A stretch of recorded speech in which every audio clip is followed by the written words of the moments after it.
اعوذ باللہ من الشیطان الرجیم بسم اللہ الرحمن الرحیم واللاتی یأتین الفاحشۃ من نسائکم، اور جو کوئی بدکاری کا ارتکاب کرے تمہاری عورتوں میں سے۔ اب یہ سورۃ النساء ہے، عورتوں سے متعلق، غلاموں سے متعلق، اور میاں بیوی کی جو آئلی زندگی ہے اس سے متعلق، اور جو کچھ معاشرتی برائیاں ہیں ان کے حوالے سے اسلام میں شریعت محمدیہ صلی اللہ علیہ وآلہ وسلم میں کیا احکام ہیں وہ انشاءاللہ اب ڈسکس ہوں گے۔ جو کوئی برائی کا، بدکاری کا ارتکاب کرے تمہاری عورتوں میں سے، فَاسْتَشْهِدُوا عَلَيْهِنَّ أَرْبَعَةً مِّنْكُمْ، تو گواہ طلب کرو ان کے اوپر اپنوں میں سے 4 مرد، یعنی اس برائی کو، اور وہ بھی ایگزیکٹلی اسے اسی فارم میں دیکھیں، صرف یعنی اندازے کے ساتھ نہ ہو بلکہ ایگزیکٹلی۔ اور ظاہر ہے کہ یہ اتنی سخت گواہی والا سلسلہ اس لیے رکھا گیا کیونکہ اس کے اگینسٹ سزا بہت سخت ہے۔ اس میں بعض اوقات یہ بھی اعتراض ہوتا ہے لوگوں کی طرف سے کہ جی 4 گواہ تو ملیں گے نہیں، تو کیا کیا جائے؟ 3 گواہ ہوں تو 3 گواہ تو صحابہ میں سے اگر ہوں تب بھی یہ اس کا گناہ کے اوپر سزا جو ہے وہ اپلائی نہیں ہوگی۔ ہاں ایک بات ضرور ہے کہ 4 گواہ والا جو مسئلہ ہے یہ اس برائی کو جانچنے کا ایک ذریعہ ہے۔ اس کی ماڈرن فارمز بھی ہو سکتی ہیں بشرطے کہ اس میں کوئی ایشو اور طرح کا انوالو نہ ہو، جس طرح کہ ڈی این اے ٹیسٹ ہے، سی سی ٹی وی ویڈیو ہے، بشرطے کہ اس میں کوئی ایسا ایشو نہ ہو۔ اور اس میں میں نے ایک رائے دی تھی کئی سال پہلے، جب پچھلی قرآن کلاس میں سورۃ النور کی آیات کے اندر زنا کی سزا کے حوالے سے ڈسکشن ہوئی، تو اس میں نے کہا تھا کہ آپ سی سی ٹی وی کیمرہ اور ڈی این اے ٹیسٹ کرنے کے بعد اس شخص کو بلا لیں اور وہ آپ کے سامنے گناہ کا اپنے اقرار کر لے تو اس کے اوپر اسٹیبلش کر دی جائے، کیونکہ اگر کوئی شخص اپنی برائی کو خود 4 دفعہ مان لے تو پھر 4 گواہوں کی ضرورت بھی باقی نہیں رہتی۔ اور ظاہر ہے کہ جو زنا بالجبر کرنے والے لوگ ہیں زبردستی کسی کے ساتھ، تو وہ تو ظاہر ہے کسی صورت اقرار کرنے کے لیے تیار نہیں ہوں گے۔ تو اگر سائنٹیفکلی ویڈیو کیمرے کے پروف کے ذریعے یا ڈی این اے کے ذریعے واقعتاً یہ چیز اسٹیبلش ہو جائے کہ اس شخص نے یہ برائی کی ہے،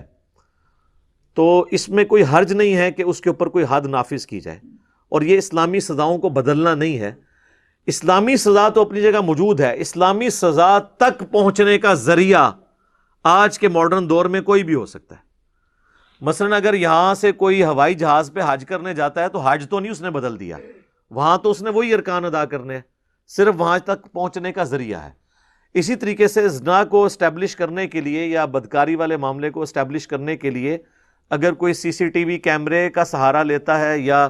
ڈی این اے ٹیسٹ کا سہارا لیتا ہے، بشرطے کہ اس میں کوئی 2 نمبری انوالو نہ ہو، یہ نہ ہو کہ جان بوجھ کے کسی مجرم کو بچانے کے لیے کسی عام بندے کو پھنسا دیا جائے۔ یہ ساری چیزیں اپنی جگہ ہیں، وہ سب کچھ اسٹیبلش کرنے کے بعد ظاہر ہے یہ بہت مشکل کام ہوگا۔ بہرحال ایک سولوشن اپنی جگہ موجود ہے۔ میں اس کو اس لیے بیان کر رہا ہوں کہ بعض لوگ یہ سمجھتے ہیں کہ اگر ان چیزوں کا سہارا لیا تو ہم اسلامی سزاؤں کو ہی بدل رہے ہوں گے۔ اسلامی سزا اپنی جگہ موجود ہے، اس تک پہنچنے کے لیے آپ ایویڈنس کے طور پر اگر ان چیزوں کا سہارا لیں تو ہم نے اس ماڈرن دور کے اندر دیکھا ہے کہ کئی ایک چیزوں تک پہنچنا آسان ہو گیا ہے۔ فون ریکارڈنگز کے ذریعے پہنچنا آسان ہو گیا ہے، ٹیلی فون کال کے ذریعے آپ نے دیکھا آج کل کتنے قاتل جو ہیں، خود کش حملہ آور یا اسی طریقے سے دہشت گردی کرنے والے لوگوں کو فون کالز ٹریس کر کے ہی پکڑا گیا ہے۔ ڈائریکٹلی تو ان کے اوپر کوئی گواہ موجود نہیں تھے، لیکن یہ بھی گواہی ہونی چاہیے۔ ایکسٹرا جوڈیشل کلنگ حرام ہے، یعنی اگر کوئی سیکیورٹی ادارے کے لوگ کسی شخص کے اوپر اس کو گناہ کرتے ہوئے دیکھ لیتے ہیں اور ان کو یہ خطرہ ہے کہ ہمارے پاس اس کا ایویڈنس موجود نہیں ہے، کل کو ہم نے کورٹ میں اسے پیش کیا تو کورٹ تو مانگے گی ایویڈنس، اور ہمارے پاس ایویڈنس نہیں ہوگا تو ہم خود ہی اسے مار دیں۔ تو اسلام میں یہ کرنا حرام ہے۔ ہم سے کئی لوگ پوچھتے ہیں میرے بھائی اگر آپ کو نوکری میں یہ کام کرنا پڑے، ایکسٹرا جوڈیشل ایکٹیویٹی ماورائے عدالت قتل، آپ وہ نوکری کو چھوڑ دیں، اسلام اس کی اجازت نہیں دیتا۔ اس کی وجہ یہ ہے مولا علی رضی اللہ تعالیٰ عنہ علیہ السلام کی طرف ایک منسوب قول ہے، اب یہ ان کا ہے یا نہیں ہے یہ الگ بات، لیکن یہ بات بڑی سٹرونگ ہے کہ اگر قانون میں سکم کی وجہ سے 100 مجرم چھوٹ جائیں تو کوئی مسئلہ نہیں ہے، لیکن اگر ایک مظلوم کو سزا ہو گئی یہ بڑا مسئلہ ہے۔ تو قانون اس لیے بنایا جاتا ہے، ظاہر ہے کہ دنیا میں مضبوط سے مضبوط قانون بھی آپ بنا لیں، کسی حد تک ہی آپ قانون کی پاسداری کروا سکتے ہیں، بعض لوگ اس میں سے بھی نکل جائیں گے تو وہ آخرت میں عذاب بھگتیں گے۔ لیکن اگر آپ یہ کہیں گے کہ میں نے امت کے وسیع تر مفاد کے اندر، قوم کے وسیع تر مفاد کے اندر، ملک کے وسیع تر مفاد کے اندر میں نے خود قانون کو ہاتھ میں لینا ہے، تو میرے بھائی آپ تو اس ملک میں رہ رہے ہیں جہاں پہ لوگ اپنی ذاتی دشمنی نبھانے کی خاطر اپنے قریبی رشتہ داروں کو گستاخ رسول ڈکلیئر کر کے مار دیتے ہیں، اور بعد میں پتہ چلتا ہے کہ یہ نہیں، یہ ہوا۔ یہ پچھلے دنوں جو شہادت ہوئی ہے عمران بھائی کی، جس میں میری ویڈیو بھی آئی تھی، سارے فرقوں کے لوگ کہہ رہے ہیں کہ یار وہ کوئی گستاخ نہیں تھا، بس وہ ایک مینٹل قسم کا ذہنی توازن بگڑا ہوا، یعنی ویسے تو وہ ٹھیک تھا، یعنی میں کہہ رہا ہوں جس کا مولویوں نے دماغ خراب کیا ہوا بندہ، اس نے، وہ گن مین نے ان کو جو ہے وہ مار دیا۔ تو آپ دیکھیں لوگوں کا یعنی سطحی لیول ذہن کا کیا ہے۔ اس ملک کے اندر آپ رسک لے سکتے ہیں کہ آپ لوگوں کو کہیں گے جی خود قانون کو ہاتھ میں لو اور امت کے وسیع تر مفاد میں مار دو، تو اسلام میں ماورائے عدالت قتل کی کوئی گنجائش موجود نہیں ہے۔ تو اللہ تعالیٰ مارا ہے کہ 4 مرد گواہ ہوں، فَإِن شَهِدُوا فَأَمْسِكُوهُنَّ فِي الْبُيُوتِ، اور وہ گواہی دے بھی دیں کہ انہوں نے برائی کرتے ہوئے دیکھا ہے، اور فزیکلی ایگزیکٹلی اسی فارم کے اندر، تو پھر ایسی عورتوں کو گھروں میں قید کر دو، حَتَّى يَتَوَفَّاهُنَّ الْمَوْتِ، یہاں تک کہ انہیں موت آ جائے۔ اور یہ حکم پہلے کا تھا، یہ پھر منسوخ ہو گیا سورۃ النور کے اندر جا کے، جہاں پہ پھر آگے چل کے سزا آ جائے گی کہ اگر وہ شادی شدہ ہیں، اس کی سزا تو قرآن میں نہیں آئی، غیر شادی شدہ کی آئی کہ 100 کوڑے لگائے جائیں گے مرد و عورت کو، اور اگر شادی شدہ ہیں تو اس کی سزا بخاری اور مسلم میں آئی۔ اہل سنت اہل تشیع دونوں کے ہاں تواتر کے ساتھ یہ حدیث موجود ہیں کہ شادی شدہ اگر کوئی بندہ زنا کرے گا تو اسے سنسار کیا جائے گا، زمین میں گاڑ کے پتھروں کے ساتھ اسے قتل کیا جائے گا۔ اب یہ سزا بڑی سخت ہے، نبی الاسلام کے مبارک دور میں بھی، صحابہ کے دور میں بھی چند ایک واقعات ملتے ہیں یہ اسٹیبلش ہوئی، لیکن اس سزا تک پہنچنے کے لیے ایویڈنس پورے ہونے ضروری ہیں۔ اگر ایویڈنس نہ ملے اور کسی سے یہ بدکاری ہو گئی تو وہ اپنے اینڈ پہ توبہ کر لے اللہ کے حضور، تو اس کی معافی ہو جائے گی، بشرطے کہ وہ زنا بالرضا ہوا ہے۔ اگر زنا بالجبر ہوا ہے تو پھر جس کے ساتھ زیادتی ہوئی ہے جب تک وہ معاف نہیں کرتا یا کرتی، اس وقت تک معافی نہیں ہوگی۔ تو اللہ تعالیٰ فرما رہا ہے کہ 4 گواہی دے دیں تو پھر اس ایسی عورت کو قید رکھو گھر کے اندر یہاں تک کہ موت اسے آ جائے، لیکن ساتھ ہی کہہ دیا اللہ تعالیٰ نے او یجعل اللہ لہن سبیلا، یا اللہ اس کے لیے کوئی راہ نکال دے، اور یہ راہ پھر اللہ نے نکال دی۔ سورۃ النور کے اندر پھر اسپیسیفکلی سزا آ گئی کہ اگر غیر شادی شدہ ہے تو پھر اسے پوری زندگی قید کرنے کی ضرورت نہیں ہے، 100 کوڑے لگائے جائیں، دیٹس آل، اور شادی شدہ ہے تو پھر قید نہیں، اس کو قتل کیا جائے گا۔ اور یہ بھی اس صورت میں جب یہ معاملہ کورٹ میں آ جائے، پبلکلی رپورٹ ہو جائے۔ اگر کہیں چھپ کے 2 مرد و عورت نے آپس میں منہ کالا کیا اور اس کی خبر عوام میں نہیں آئی، وہ خود ہی اللہ سے توبہ کر لیں تو یہ توبہ کافی ہوگی،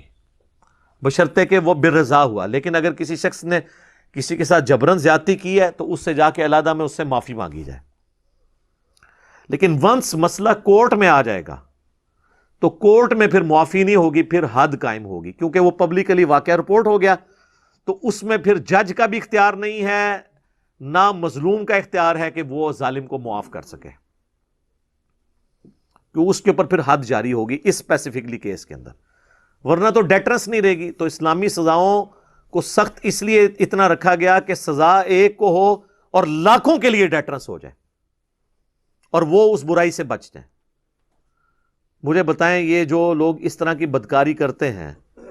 چھوٹے بچوں اور بچیوں کو اپنی ہوس کا نشانہ بناتے ہیں، اگر اعلانیہ ان کے ساتھ یہ سزاؤں والا معاملہ ہو تو دہشت نہیں پھیل جائے گی؟ یہاں تو لوگوں کو یہ یقین ہوتا ہے کہ ہم جو ہے وہ اچھا وکیل کر کے اور جس کے پاس زیادہ پیسہ ہے تو وہ جج ہی کر لے گا اور چھوٹ جائے گا، تو وہ شیر ہے۔ لیکن جب یہ پتہ ہوگا کہ یہ پکڑ ہو جانی ہے، آپ دنیا میں ہی دیکھ لیں، یہاں پہ ٹریفک سگنل کے اندر موٹر وے کے اوپر لوگ کتنی احتیاط سے چلتے ہیں، جی ٹی روڈ پہ اتنی احتیاط نہیں کرتے کیونکہ پتہ ہے کہ یہاں پہ چھٹکارے والی کوئی چانس بن سکتا ہے۔ اور اب اگر آپ چلے جائیں دبئی میں، وہاں پہ آپ کوئی روڈ سے روڈ ڈرائیور بھی، بدماش سے بدماش ڈرائیور بھی وہاں ذرا قانون توڑ کے بتائے نا، وہاں اس کو خطرہ ہوگا کہ مجھے اٹھا کے پرے ماریں گے۔ اور وہاں آپ دیکھیں گے یہی سارے لوگ بڑے شریف بنے ہوئے ہوتے ہیں، اور یہی لوگ پاکستان میں آ کے تو آپ کو گندگی پھیلاتے ہوئے نظر بھی آئیں گے، اوور سپیڈنگ کرتے ہوئے نظر آئیں گے، کیونکہ یہاں پہ قانون کی حکمرانی نہیں ہے۔ تو دنیا میں بھی جہاں پہ قانون کی حکمرانی ہے تو آپ دیکھیں گے وہاں پہ معاملات کتنے بہتر ہیں۔ دنیا میں 2 ملک ایسے ہیں جہاں پہ کرائم ریٹ دنیا میں سب سے لوسٹ درجے کے اوپر ہے، سعودیہ کے اندر اور ایران کے اندر، کیونکہ وہاں پہ سزائیں ہیں اور بڑی سخت سزائیں، اکثر سزائیں تو اسلامی ہیں اور وہ نافذ ہو رہی ہیں۔ چور کے ہاتھ کٹتے ہیں، قاتل کو قتل کیا جاتا ہے اور پبلکلی قتل کیا جاتا ہے۔ یہ جو بعض لوگ کہتے ہیں نا کہ یہ قتل کی سزا اعلانیہ جو ہے یہ کوئی ظلم ہے، اسلام میں تو سورہ نور میں آئے گا کہ جب سزا دی جا رہی ہو تو مسلمانوں کا ایک گروہ اس کو ویٹ کرے گا، دیکھے گا ڈیٹرنس کے لیے۔ اس پہ میری الگ سے ویڈیو ریکارڈ موجود ہے اسلامی سزاؤں کے اوپر، وہ آپ دیکھ سکتے ہیں۔ تو اللہ تعالیٰ نے کہ یا تو عنقریب اللہ کو راستہ نکال دے گا، اور وہ راستہ سورہ نور میں جب ہم پہنچیں گے تو ہم ڈیٹیل سے ڈسکشن کریں گے۔ وَاللَّذَانِ يَأْتِيَانِهَا مِنْكُمْ فَآذُوهُمَا،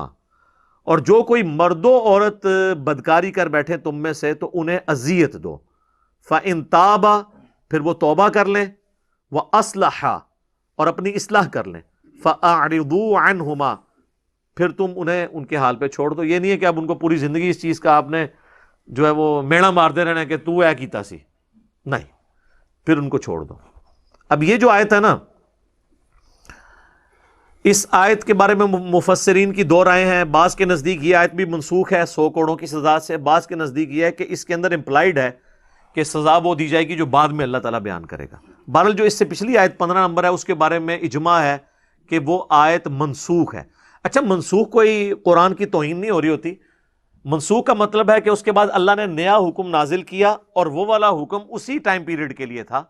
بعد میں اللہ تعالیٰ نے اس حکم کے اندر مزید کوئی اور چینجنگ کر دی، اور اس کو اللہ تعالیٰ نے سورہ البقرہ میں 105 نمبر آیت میں فرمایا کہ یہ اللہ تعالیٰ کا اختیار ہے، اللہ تعالیٰ ہر چیز پر قادر ہے، وہ چاہے تو اپنی آیات کو منسوخ بھی کر سکتا ہے۔ آیات کے اندر بھی ناسخ و منسوخ ہوتا ہے، احادیث کے اندر بھی ہوتا ہے۔